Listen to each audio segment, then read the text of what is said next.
everyone. I'm Buhm Park, Historian of Science at KAIST. Thank you so much for inviting me to this wonderful conference or a journey through online connectivity. I'm especially excited because Johannes Kepler is one of my favorite figures during the scientific revolution. And the conference title is Kepler's Garden. In that sense, I'm already connected to the people in Linz and other conference participants around the world. Delighted to meet you all in this way. In today's talk, I will juxtapose Kepler with James Lovelock, who shocked the world with his Gaia hypothesis about the Earth in the late 20th century. With these two scientists, I'm going to emphasize the connectivity between nature and culture, or simply nature culture for that matter, in the new geological time called Anthropocene. Let us pause a little bit to think about what we know about modern science. We are subscribed to a set of binaries dividing human and non-human, living and non-living, and so on. We tend to think that the scientists should walk on the right side, even for human subjects. When did this notion start? Of course, during the 16th and 17th centuries, the time of scientific revolution. But some people, including a philosopher and STS scholar Bruno Latour, asked, have you ever been modern? Or is it really possible to separate nature and culture, science and politics and so on? So he said that we have never been modern. I will take this notion to understand Kepler's time and our time of the Anthropocene. Perhaps I don't need to talk too much about Kepler. Very briefly, his father died when he was very young, so Kepler was raised by his mother, Katharina, an innkeeper's daughter. She was known to be a healer using medicinal plants that she grew in her garden and some ingredients from animals, such as bats' wings. A dangerous business indeed, even at the time. In fact, later on, she was indicted as a witch, but Kepler came to successfully defend her. This is a drawing of 1577 Great Comet, and Kepler was only 6 years old at that time, and he was taken by his mother to see the spectacle. As you know, the comet was regarded as a destroyer of an orderly universe with the Earth at its center.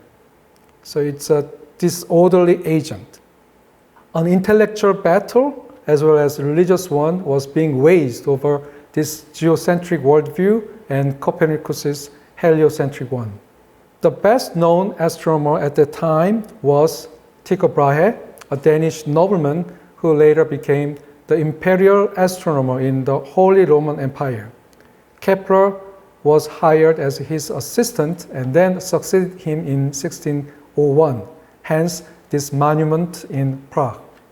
What's important is the fact that Tycho Brahe was the champion of connecting celestial events with terrestrial affairs.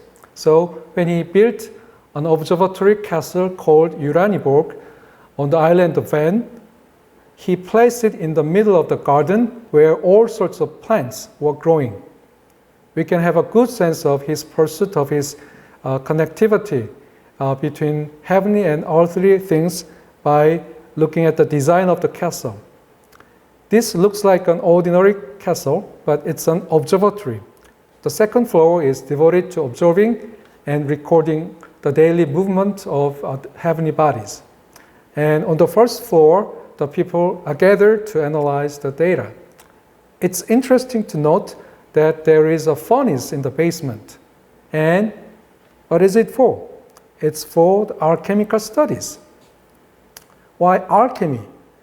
The drawing on the right side has more details on the activities going on each floor.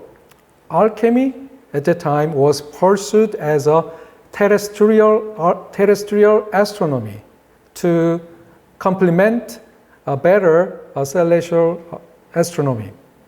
This complementary study of astronomical observation and alchemical operation was the key to deciphering the mystery of nature and human all together. Quite independently, Kepler went on to study the mystery of cosmos by finding the geometrical relations of 5 planets within the solar system. He still held on to the view that all the motions of the heavenly bodies should be circular, the image of perfect and then recurring. This he changed when he began to use Tycho Brahe's most accurate data in the early 17th century.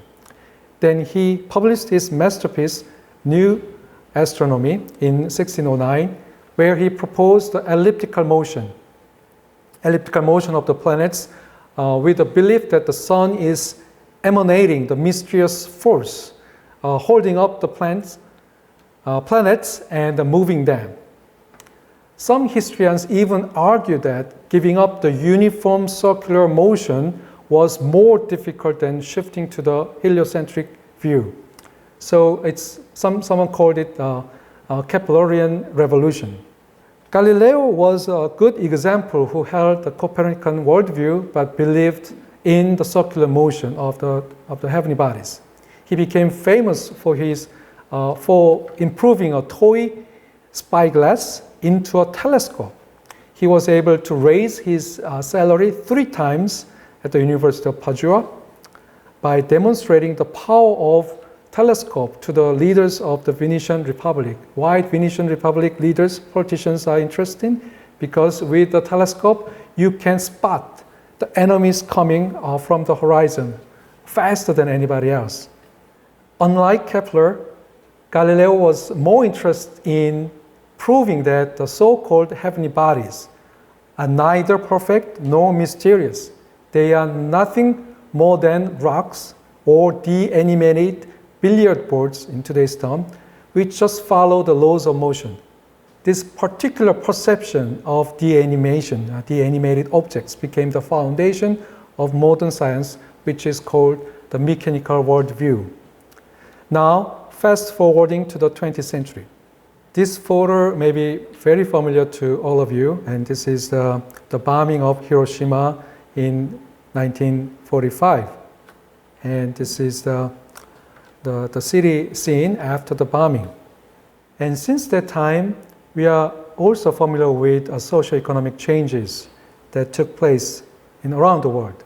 And for example, GDP per capita in UK is rising very fastly. The Korea is no exception, and although the Korea took off since 1970s instead of 1950s, so it is an upward graph. And also take a look at changes in the natural phenomena and the temperature rise. Temperature rise also took place around that time in the middle of 20th century, and it's a very steep curve. This is also the famous killing curve, the concentration of CO2 curve, which was done by Charles David Killing in Honolulu. What's interesting is we can also see the CO2 concentration has been raising in the ocean as well, and the pH of acidity of the ocean is going down, which means the acidification of the ocean is being progressed. So we are in the era of great acceleration, and socioeconomic indicators show the upward swing in many aspects like population and GDP and even the number of McDonald's restaurants. Also, some natural indicators also show some upward trends: CO2 concentration, nitrogen oxide concentration, methane, and so on. So we are in the era of great accelerations. In 2000, the Nobel Prize winner Paul Crutzen proposed to use the new term Anthropocene, meaning human epoch, to indicate the changes caused by the human activities. And it was taken up by scientists and humanities scholars, social scientists, artists, literary people all around the world, like a fire. And this is the Economist magazine has a special edition on the Anthropocene, and then it says that humans have changed the way the world works. Now they have to change the way they think about it too. And this is the poster of Anthropocene documentary and made by Edward Bortinsky, the Canadian photographer and the filmmaker, and he go around the world and then see the massive changes on the surface of the earth made by the human beings. And this on the left is the mountain, the Marble Mountain in Italy, and then you can see how much it was taken by the human beings, and then also the plastics and the chickens. And so when we are talking about the Anthropocene as a geological time, we need evidence. And then some people say that, well, chicken bone can be a fossil for the future, or plastics, or radioactive materials after Hiroshima. And in the 1950s and early 60s, there are a number of nuclear bomb tests. And so it's evident that it's around the world. And it's the most compelling evidence is radioactive materials. So this is the photo that I showed at the beginning of the presentation. And this is called the Earth Rise. It's taken in 1968 by Apollo number 8. And the astronaut there, William Anders, said, we came out all the way to explore the moon. And the most important thing is that we discovered the Earth. This is a particular time when the environmental movements were rising, and there was a Vietnam War. There was the assassinations of important people in the United States, and so it's a very depressing time. And this picture gave people a new opportunity to look back on the Earth. As many of you know, the Apollo program was the product of the Cold War, the time when the United States and the Soviet Union were fiercely competing for the supremacy in technology and ideology. During that time, the NASA, the agency for the space program, not only had the Apollo program, but also wanted to explore further out. And for example, whether there is a life in Mars or Jupiter and so on. So they grouped together the people who were very ingenious in finding, in creating detectors to see whether there is a life or not. And then one of them, one of those who were invited to the group was James Lovelock. And it's interesting that the NASA calling him a maverick. He is an PhD in medicine, but he is an engineer, inventor, problem solver, and he's doing everything. And then he was invited, and even he didn't have any academic positions. And so he was invited to the group in California, and then to see how we can find the life, the evidence of life in Mars. And his answer was that, well, we don't really have to send a person there to check it. We just need to see whether the atmosphere there is chemically equilibrium or not. And he was able to reach the conclusion by comparing the conditions on the Earth and on the Mars. In other words, on the Earth, we don't have a chemical equilibrium. It's always changing, in flux. Why? Because of the living entities, the life on Earth. In other words, biosphere. Biosphere is a sphere where the biological entities, the life things are living, and the biological spheres are affecting atmosphere. And atmosphere is also affecting the biosphere. In other words, they are connected. That's James Lovelock's discovery, and then this became the basis for his famous Gaia hypothesis. Bruno Latour, the philosopher, found it very interesting and important. And he tried to give some philosophical meanings on the Gaia hypothesis. Latour summarized Lovelock's problem in this way. Lovelock wanted to understand how the Earth is different from the Mars, of course, and in what respect the Earth is active. What's the meaning of being active? And without endowing it with a soul, some kind of a mysterious middle-aged kind of soul. And what is the immediate consequence of the Earth's activities? And how the Earth retroacts to the collective actions of the human beings. In other words, the Earth is reacting to human activities. And then we can see that in the climate crisis. And also characteristics of Lovelock's Gaia, and the Latour thought that it is composed of agents that are neither de-animated, like Galileo's billiard ball, nor over-animated, like a Renaissance naturalism. It is not a system, so not a mechanical system. It's rather an anti-system. There is no one thing that governs everything. Okay? And not a living organism. A lot of people got confused about that. Gaia is an organism and the mythical figure. No. Rather, it's a superorganism. It's a Latour's term. A collection of parts that fulfill a function. So it's not pre-planned. It's going and then reacting collectively.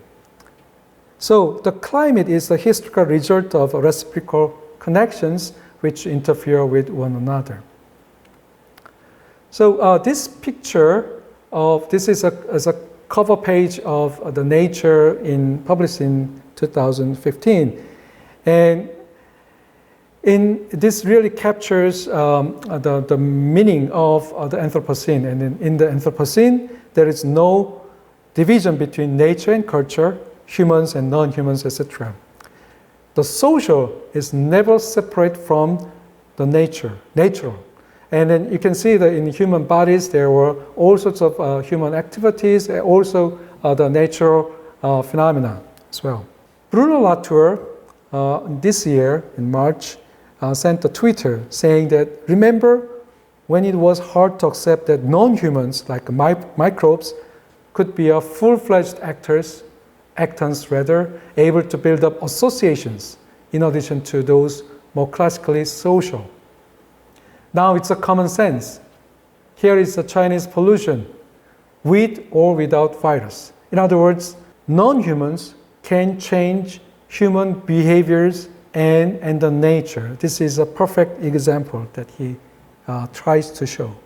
So a lot of people working on the Anthropocene trying to find the evidence, and also the natural scientists are trying to find the evidence how human activities, like destroying the habitats or climate change and so on, create the rise of a coronavirus, or called the zoonotic disease, the disease coming from animals. So it's quite recent. The paper published in Nature, it's published in August. It says that, and then this is the interview with the scholar, the scientist who made a comment on this paper. This research offers an important correction. The greatest zoonotic threats, like a coronavirus, arise where natural areas have been converted to croplands, pastures, and urban areas.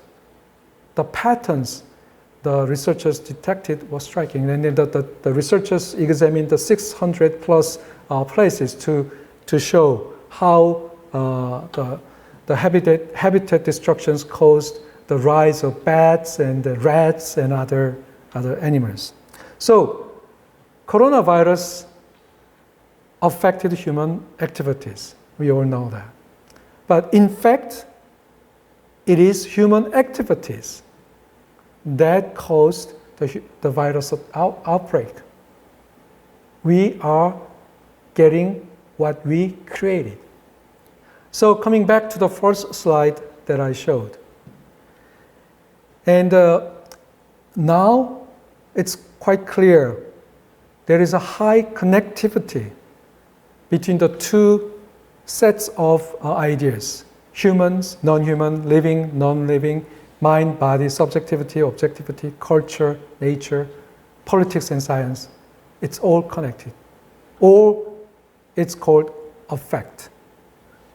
And so nature culture in today's garden is a symbol of connectivity. So I think it is fair to say that we are living in the world with a high connectivity.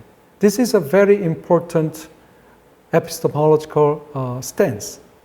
We cannot separate between the two, and rather with a combined perception, then we will be able to handle a number of important and threatening phenomena like a pandemic. And this, I think, is related to one of the main themes of the conference, which is third life. Third life means nature, culture, not separate as a one entity. Thank you very much.